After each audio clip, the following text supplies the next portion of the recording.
Vamos lá dar início à aula 6 do curso de Introdução à Ciência do Direito. O tema dessa aula será: qual a diferença entre a ciência e a política do direito? Bom, segundo Hans Kelsen, basicamente a ciência do direito está voltada para a resposta da pergunta sobre o que é e como é o direito. O objetivo da ciência é meramente descrever uma determinada realidade normativa, ou seja, um conjunto de normas postas por uma autoridade em um determinado lugar, em uma determinada época, e essa descrição da ciência do direito, portanto, ela não entra em questões sobre a natureza justa ou injusta, correta ou incorreta dessas normas. Ela simplesmente diz quais são, como ela é. Enfim, então é um estudo voltado apenas para o direito positivo, ou seja, que está posto, a palavra posto, inclusive, essa palavra positivo é interessante entender a etimologia dela, vem de positum, que em latim significa aquilo que está dado à observação, aquilo que é passível de ser experimentado, verificado, enfim. Então, é o direito que está aí, dado, posto pela autoridade, ou o chamado direito real. Esse é o objeto da ciência do direito. E já a política do direito, ela se preocupa com o quê? Não com o que é o direito, ou como ele é, mas sim com o que deve ser o direito, ou como se deve produzir o direito. Então, no âmbito da política do direito, é que a gente vai discutir o direito ideal, ou seja, aquilo que a gente gostaria que fosse, se está certo, se está errado, se deve ser diferente, se não deve, que a gente vai se posicionar, etc. Então, uma discussão política, obviamente, vai envolver valores, vai envolver projetos, vai envolver perspectivas diferentes do que a gente quer para o futuro, do que a gente acha melhor, etc. Mas não é essa a questão que a ciência do direito deve se colocar e sobre a qual ela se debruça. Percebo que quando Kelsen distingue essas questões, ele não está desmerecendo o problema político, ele não está dizendo que isso é menos importante, ele só está querendo retirar isso do campo da ciência do direito. Ele está dizendo que essas questões, obviamente, são legítimas, todo cidadão deve se interessar pela política do direito, pelo que deve ser o direito, pela sociedade que a gente quer construir, mas essa é uma esfera de discussão que está fora da ciência do direito, é um problema de ordem política. É claro que a filosofia política vai discutir essas questões, mas não a ciência do direito, que, do ponto de vista de Kelsen, é uma mera deve se propor a fazer uma mera descrição daquilo que está posto, das normas postas. Bom, essa distinção entre a ciência e a política do direito, para que a gente entenda bem ela, é preciso entender uma outra distinção que está na raiz disso, que é a distinção entre o ser e o dever ser. Esses dois termos que no alemão é a oposição entre dois verbos, o verbo sein, que é uma espécie de verbo to be do alemão, verbo ser e estar, e o verbo sollen, que é um verbo modal que dá a ideia de um dever. Bom, então essa distinção, que tem uma origem kantiana, que vem, portanto, da filosofia de Immanuel Kant, um grande filósofo alemão do século XVIII, essa distinção ela se caracteriza por mostrar que há duas esferas da realidade, uma esfera que é do âmbito da natureza, dos fatos, do mundo sensível, dos objetos que podem ser observados e conhecidos pela ciência, que é o domínio do fato, e o campo do inteligível, do numênico, dos valores, do dever ser, que é o campo da moral, da política, etc.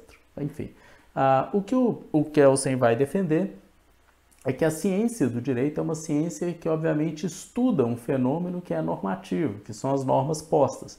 Só que estuda não numa perspectiva moral ou política, no sentido de se posicionar quanto aos valores ou no sentido de avaliar a natureza correta ou incorreta daquela norma, mas ela se propõe a fazer uma mera descrição desse fenômeno normativo. E é preciso distinguir, primeiro, a conduta de fato, ou seja, o que as pessoas efetivamente fazem, como se comportam no mundo, e a conduta devida, que é aquilo que a norma estabelece como devendo ser. Então, a experiência normativa é sempre uma experiência que tem algo de contrafático, ou seja, que não necessariamente corresponde ao que está acontecendo, ao que está no mundo, mas que estabelece algo como devido, como devendo ser, como um solem.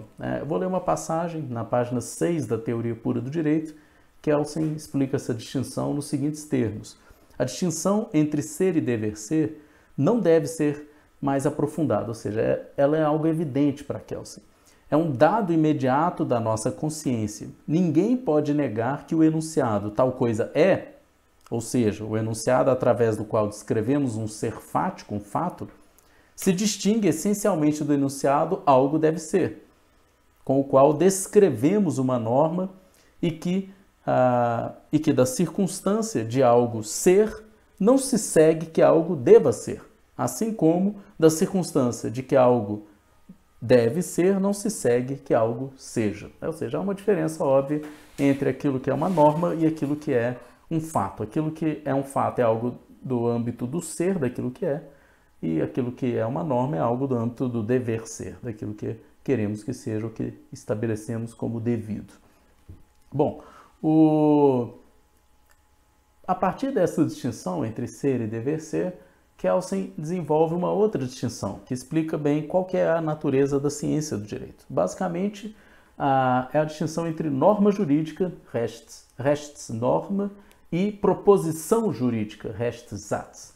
O que é uma norma jurídica? A norma jurídica é aquilo que estabelece uma conduta como devida. Ela tem uma natureza de dever ser, ela é normativa, ela diz como deve ser as coisas no mundo. Ela não diz como o mundo é, mas como deve ser, né? Ela tem a forma de mandamentos, de imperativos, de um comando, né? Haja assim, faça isso, né? É proibido aquilo, etc. Então ela tem essa natureza normativa, imperativa, prescritiva, né? De dizer como agir, né?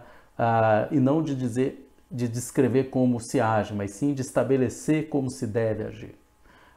Ela expressa atos de vontade, ou seja, uma norma jurídica é a expressão da vontade de uma autoridade. A criação de uma norma jurídica, portanto, é a criação do direito. A autoridade, ela cria direito. A norma jurídica é a forma como o direito se expressa, a forma imperativa, normativa do direito. E, obviamente, o papel de criação de norma jurídica é um papel político, daquele que detém o poder, a competência para ditar o direito, para dizer o que deve ser. Enfim, e em relação a uma norma jurídica, a gente pode dizer que uma ordem, um mandamento ou um comando emitido por uma autoridade é válido ou inválido. Vai ser válido quando a autoridade for competente, a forma for apropriada. Então a gente tem critérios que a gente chama de validade formal e material para avaliar se uma norma vale ou não. Então uma norma jurídica emitida pela autoridade competente, vamos imaginar um decreto, né, assinado pelo presidente da República, ele vale porque a autoridade competente é a forma própria, dependendo do objeto. Agora, outras normas, quando a autoridade não é competente para aquilo, ela vai ser considerada inválida. Perceba que, em relação à norma, não está em questão se ela é verdadeira ou falsa. Isso não existe. Uma ordem não é nem verdadeira nem falsa. Ela pode ser válida ou inválida. Aceita ou reconhecida como valendo como direito ou não. Enfim, já uma proposição jurídica, o que é uma proposição jurídica? Proposição é um termo da lógica, que é uma espécie de descrição de um juízo, de uma sentença, uma frase. Enfim, então, uma proposição jurídica é o quê? Uma descrição que a ciência do direito faz do direito. É algo que descreve, que tem uma natureza de ser, ou seja, de fática, meramente descritiva. A ciência do direito, ela não dita nenhum dever. Ela não diz como as pessoas devem agir ou não. A ciência do direito simplesmente descreve aquilo que foi estabelecido pela autoridade, né? Então, o cientista do direito que estuda o Código Civil não está editando normas do direito civil. O cientista está descrevendo as normas que foram produzidas pela autoridade competente. Essa descrição que a ciência faz é na forma de proposições jurídicas. A ciência não dita nenhuma norma, ou seja, ela não diz o que se deve ou não fazer. Ela apenas descreve. A formulação da ciência, portanto, tem a forma não de mandamentos, mas de juízos, de asserções, de afirmações sobre um fato. Que, no caso, o fato estudado por essa ciência é normativo, é um conjunto de normas. Os atos que estão em jogo aqui são atos de conhecimento, ou seja, a ciência do direito ela não expressa uma vontade do cientista, mas sim um conhecimento de um fenômeno que é o fenômeno jurídico. O papel, então, de produção de proposições jurídicas é exercido pela ciência do direito. Não é um papel político, é um papel científico. né? E essas proposições, ou seja, a descrição que a ciência faz, pode ser dita verdadeira ou falsa. Verdadeira quando conforme as normas que estão postas e falsas quando não conforme. Então, se eu digo que, segundo o artigo 121 do Código Penal, matar alguém é passível de pena no Brasil de 6 a 20 anos, eu estou fazendo uma descrição do artigo 121 do Código Penal. Então, se eu digo que o homicídio é crime no Brasil passível de pena de 6 a 20 anos de reclusão, isso é uma proposição verdadeira acerca do direito brasileiro, percebe? Eu não estou prescrevendo absolutamente nada, eu não estou estabelecendo com essa minha descrição o crime do homicídio como passível de pena, eu estou simplesmente fazendo uma descrição, no caso verdadeira, do direito posto no Brasil. Enfim, e esse é o papel da ciência do direito, segundo Kelsen, é um papel de mera descrição de um direito posto. Bem, vou ler uma passagem do Kelsen, na qual ele explica essa diferença entre norma jurídica e proposição jurídica, está na página 20 para a página 21 da Teoria Pura do Direito. Segundo Kelsen, se chamamos a proposição que afirma que uma conduta humana é conforme a uma norma objetivamente válida, ou a contradiz um juízo de valor, então o juízo de valor deve ser distinguido da norma constitutiva do valor.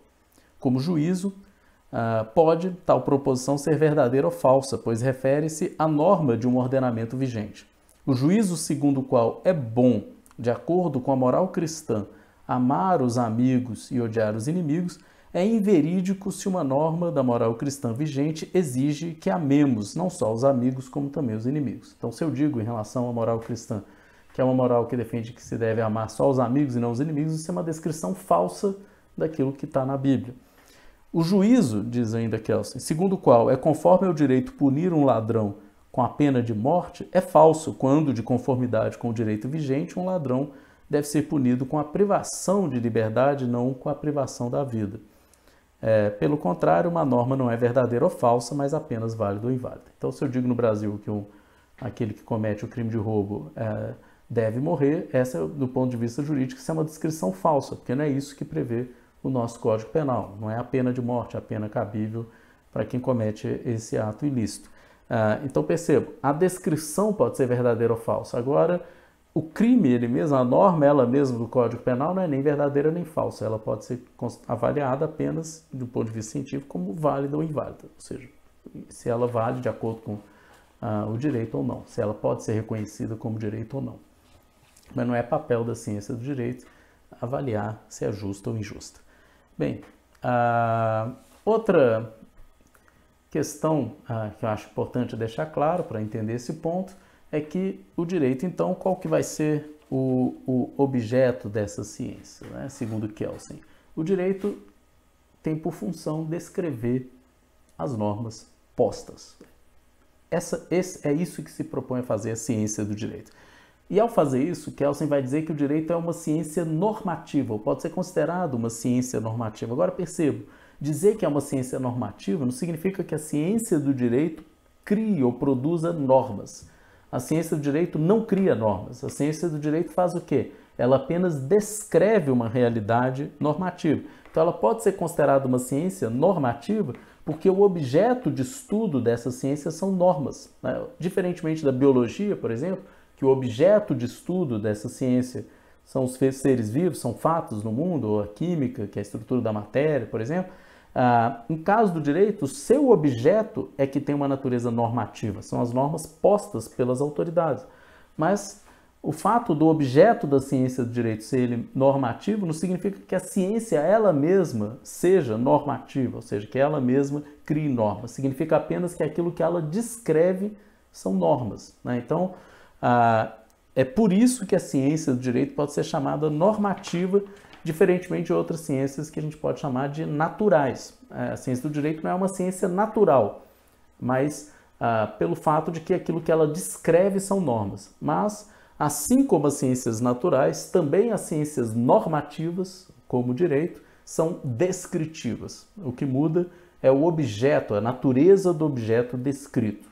O objeto descrito pela ciência natural é um fato no mundo. E o objeto descrito pela ciência jurídica é uma norma posta. Bom, para entender essas diferenças entre essas duas ciências, Kelsen vai fazer uma série de considerações sobre a partir desse dualismo entre natureza e sociedade. Basicamente, as ciências naturais, ou as ciências da natureza, são aquelas que se voltam para o estudo da ordem das coisas, aquilo que é o mundo, aquilo que está dado no mundo. E para compreender a ordem das coisas, essas ciências da natureza, elas vão estabelecer relações de causa e efeito entre os fenômenos que são verificados no mundo. Então existe ali um princípio que rege essas relações, que é o princípio da causalidade. É assim que se explica, por exemplo, fisicamente o fenômeno da chuva, a partir de uma sequência de relações causais que tornam que explica o porquê que o fenômeno da chuva acontece, em quais condições, etc. Já no campo das ciências sociais, ou no campo do estudo da sociedade, o que está em questão aí é um outro tipo de objetos. Não é uma ordem do mundo, ou das coisas, ou fática, mas é uma ordem normativa da conduta humana. E o princípio que rege as relações entre uma ordem normativa, como eu vou falar aqui na sequência, é o princípio da imputação, não mais o princípio da causalidade. Para entender, então, a diferença entre essas duas áreas, a ciência da natureza e a ciência da sociedade, é preciso entender o princípio da causalidade, que é aquilo que explica as relações entre os fatos no âmbito da natureza, e o princípio da imputação, que é aquilo que explica a relação entre o antecedente e o consequente no campo social, no campo normativo. Bom, primeiro, quando a gente fala em ciência da natureza, é comum a gente falar, por exemplo, da física newtoniana, por exemplo, como ela desvendou as leis da natureza. Mas qual é a natureza de uma lei natural? Qual a forma de uma lei natural? Uma lei natural, ela expressa uma mera regularidade, uma relação de regularidade entre determinadas causas e certos efeitos. Enfim, então, uma lei natural ela tem uma forma que Kelsen expressa assim: quando A é, B é. Ou seja, se A acontece, B necessariamente vai se produzir. O verbo que expressa isso no alemão é o verbo müssen, que expressa a noção de necessidade. Se isso acontece, necessariamente tal outra coisa vai acontecer. As leis da gravitação universal, da inércia, etc., expressam relações dessa ordem. Se eu fizer isso, aquilo vai acontecer. Não é um dever, mas é uma relação necessária. Bom, já no campo da sociedade ou da ordem normativa, a relação entre o antecedente e o consequente não é mais da ordem da necessidade, é da ordem do dever, do Sollen. Enfim, então, a fórmula que expressa isso para Kelsen é: quando A é, B deve ser. Ou seja, se A acontece, então se alguém comete um crime de homicídio, se alguém mata alguém, ele deve ser punido, deve ser condenado à pena de reclusão de 6 a 20 anos. Agora, essa condenação a 6 a 20 anos de reclusão, obviamente, ela não se segue necessariamente do crime, do ato de matar alguém. Não é porque alguém mata alguém que necessariamente vai cumprir uma pena de reclusão. Aliás, está cheio, tem muita impunidade no Brasil, inclusive, em relação especialmente também ao crime de homicídio. Mas, enfim, então não se trata de uma relação necessária, né? Se trata de uma relação que é devida, que é imputada, que é estabelecida por uma norma, ou seja, é a norma, no caso o artigo 121 do Código Penal, que estabelece como devido essa consequência que é a reclusão. E, portanto, não se trata de uma consequência que se segue necessariamente como uma lei natural, mas se trata de uma lei, a forma da lei jurídica é essa, de uma consequência que é apenas imputada como devida. Vou ler uma passagem da Teoria Pura do Direito, que eu retirei do 3º capítulo do livro, que, portanto, não está na bibliografia básica desse curso, mas que é um capítulo dedicado à relação entre direito e ciência. E lá Kelsen diz o seguinte sobre essa relação entre lei natural e lei jurídica. Diz ele: na proposição jurídica, não se diz, como na lei natural, que quando A é, B é, mas que quando A é, B deve ser, mesmo quando B, porventura, efetivamente não seja. O ser, o significado da cópula ou ligação dos elementos na proposição jurídica, diferente da ligação dos elementos na lei natural, resulta da circunstância de a ligação da proposição jurídica ser produzida através de uma norma estabelecida pela autoridade jurídica, através de um ato de vontade, portanto. Enquanto que a ligação de causa e efeito, que na lei natural se afirma, é independente de qualquer intenção dessa espécie. Então, nos dois casos, a gente tem um verbo aqui, ser, o verbo o é, quando A é, B é, quando A é, B deve ser. Nós temos o é no primeiro elemento, só que aqui esse é funciona diferente, porque no primeiro caso, no caso da lei natural, ele é independente de qualquer intervenção, ou seja, o B vai se produzir independentemente de qualquer intervenção humana, como uma consequência, um efeito necessário. Já no segundo caso, o B não vai se produzir necessariamente, mas sim por meio de uma intervenção humana, porque ele é imputado como devido. E por isso precisa, obviamente, de uma intervenção humana para que essa consequência B se produza. Ela não é natural, ela não é necessária, né? Aliás, o direito só, enfim, imputa consequências que não são necessárias, porque não faz sentido criar normas para estabelecer algo que necessariamente já vai se produzir. Bom, então, norma jurídica não significa que uma conduta efetivamente se realiza, mas sim que tal conduta deve se realizar. E, portanto, nós estamos num âmbito diferente do âmbito das leis da natureza. Uma outra passagem de Kelsen que ajuda a entender essa natureza normativa do direito, ou da norma jurídica, está na página 89, também nesse capítulo 3º da Teoria Pura do Direito, que Kelsen diz o seguinte: porém, do fato de a proposição jurídica descrever algo, não se segue que esse algo descrito seja um fato da ordem do ser. Pois, não só os fatos da ordem do ser, mas também as normas de dever ser, podem ser descritos. Particularmente, a proposição jurídica não é um imperativo, é um juízo, a afirmação sobre um objeto dado ao conhecimento. E também não implica qualquer espécie de aprovação da norma jurídica por ela descrita. O jurista científico que descreve o direito não se identifica com a autoridade que põe a norma jurídica. A proposição jurídica permanece descrição objetiva.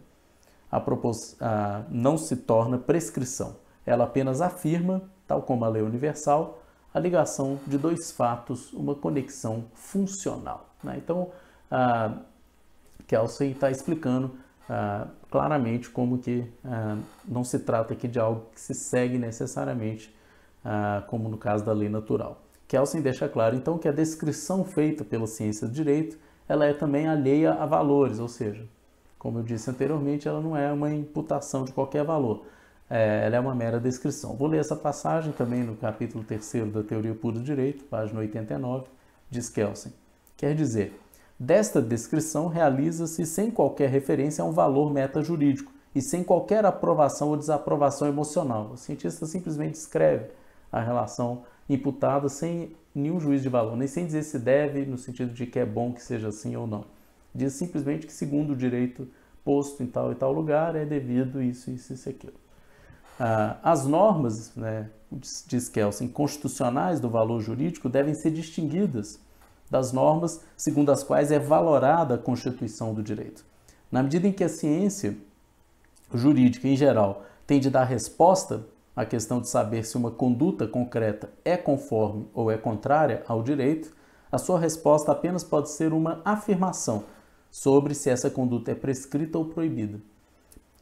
Cabe ou não na competência de quem a realiza, é ou não é permitida, independentemente do fato de o autor da afirmação considerar tal conduta como boa ou má moralmente, independentemente de ela merecer a sua aprovação ou desaprovação. Então perceba, enquanto cientista do direito, eu devo simplesmente descrever que aquele que mata alguém deve ser condenado a pena de reclusão de 6 a 20 anos. Pouco importa a minha aprovação ou desaprovação em relação a isso. Ainda que eu ache injusto, ainda que eu ache que deveria merecer a pena de morte, por exemplo, ou que não deveria merecer pena nenhuma, enfim, enquanto cientista, o meu papel não é dizer o que eu acho justo ou injusto ou avaliar a moralidade ou não da disposição jurídica, mas simplesmente descrever o que, do ponto de vista do direito posto, é devido. E o que é devido, de acordo com o direito posto no Brasil, é a pena de reclusão a 6 a 20 anos para aquele que comete o crime de homicídio, né? Enfim, então, essa é a função da ciência, ela é estritamente descritiva. E essa relação ela entre o que é devido, o que aconteceu, o fato gerador e o que é devido, é uma relação meramente imputada, e quem imputa isso é a norma jurídica estabelecida pela autoridade. Não é o cientista quem vai dizer o que deve ser, ele vai simplesmente descrever o que a autoridade disse ou estabeleceu como devido. Na página 91 da Teoria Pura do Direito, Kelsen explica ainda mais o princípio da imputação nos seguintes termos. A imputação que se exprime no conceito de imputabilidade é a ligação de uma determinada conduta, a saber, de um ilícito, com uma consequência do ilícito. Por isso pode dizer-se, a consequência do ilícito é imputada ao ilícito, mas não é produzida pelo ilícito como sua causa. É evidente que a ciência jurídica não visa uma explicação causal dos fenômenos jurídicos, ilícito e consequências do ilícito. Nas proposições jurídicas pelas quais ela descreve esses fenômenos, ela não aplica o princípio da causalidade, mas um princípio que se pode designar por imputação. Enfim, então é isso que a ciência do direito faz. Ela constrói proposições mostrando não que se aconteceu tal fato, matar alguém, que necessariamente vai seguir a pena de reclusão, mas mostrando que se aconteceu tal fato, alguém matou alguém, deve-se, de acordo com o direito posto no Brasil, se seguir a determinada consequência, que é a pena de reclusão. Enfim, então esse dever e o que deve acontecer é algo da ordem da imputação, ou seja, que foi imputado pelo Código Penal brasileiro, que foi a autoridade competente para legislar nessa área. Agora, pouco importa o que eu, cientista, posso achar disso, se eu acho justo ou injusto. Imputação, portanto, designa uma relação normativa e tem a ver com, obviamente, a avaliação que eu faço de uma conduta, de um comportamento à luz do direito posto. Bom, e para terminar essa aula, eu queria só tratar de um tema que Kelsen aborda também ao falar dessa relação entre lei jurídica e natural, que é o fato de que Kelsen percebe que no que ele chama de mentalidade primitiva havia uma tendência ao animismo. O animismo é uma tendência a atribuir vontades ou características humanas a fenômenos naturais, explicações em termos de vontade, expressão de uma vontade para explicar fenômenos naturais. Então, basicamente, o animismo é uma explicação, que Kelsen vai dizer, socionormativa da natureza, como se os fenômenos naturais fossem expressão de ordens ou comandos de uma autoridade, sobretudo de uma autoridade supra-humana. Assim que, por exemplo, antigamente se pensava a chuva como uma ordem de um deus, ou fenômenos naturais de uma maneira geral como expressão de vontade de seres mágicos. A natureza ela era encantada, ou seja, havia ali como que a expressão da vontade de certos seres, especialmente sobrenaturais. Diz Kelsen sobre isso, na página 93, a essência do animismo é uma interpretação personalística e, portanto, socionormativa da natureza. Uma interpretação que opera não segundo o princípio da causalidade, mas segundo o princípio da imputação. Enfim, o que Kelsen está dizendo, então? Que antigamente era comum as pessoas explicarem fenômenos naturais de uma maneira em termos de imputação, ou seja, como se eles também fossem reflexo ou expressão de a vontade de uma autoridade. Choveu porque o Deus quis que chovesse, ordenou que chovesse, determinou, ou era vontade dele que chovesse. O que Kelsen vai sustentar é que aos poucos, isso é um sinal para ele de evolução espiritual, de um pensamento mais civilizado, aos poucos foi se abandonando esse animismo na explicação da natureza e foi se defendendo um dualismo entre natureza e sociedade, ou seja, a natureza não seria mais explicada por princípio da imputação, ou seja, não seria expressão da vontade de uma divindade, seriam fenômenos que têm uma explicação imanente, puramente natural e em termos causais, ou seja, não chove porque alguém quis que chovesse, mas sim como efeito de um conjunto de causas que são determinadas pelas condições atmosféricas, a temperatura, etc, etc. Enfim, então não há nenhuma vontade de nenhum ser expressa ali, mas uma mera sucessão de relações causais necessárias, sem que intervenha em momento algum a vontade de alguém.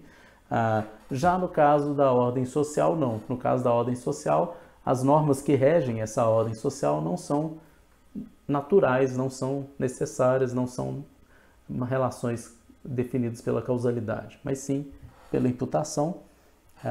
Leio uma passagem de Kelsen, então, para finalizar a aula sobre isso, na página 95, também no capítulo 3º, diz ele: o passo decisivo nessa transição de uma interpretação normativa para uma interpretação causal da natureza, do princípio da imputação para o princípio da causalidade, reside no fato de o homem se tornar consciente de que as relações entre as coisas, diferentemente das relações entre os homens, são determinadas independentemente de uma vontade humana ou supra-humana, ou, o que vem a dar no mesmo, não são determinadas por normas de que o comportamento das coisas não é prescrito ou permitido por qualquer autoridade.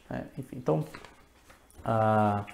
com isso eu finalizo a 6ª aula e na próxima aula eu tratarei aqui especificamente do que para Kelsen é a norma, o estudo da norma e especialmente da norma jurídica. Até lá.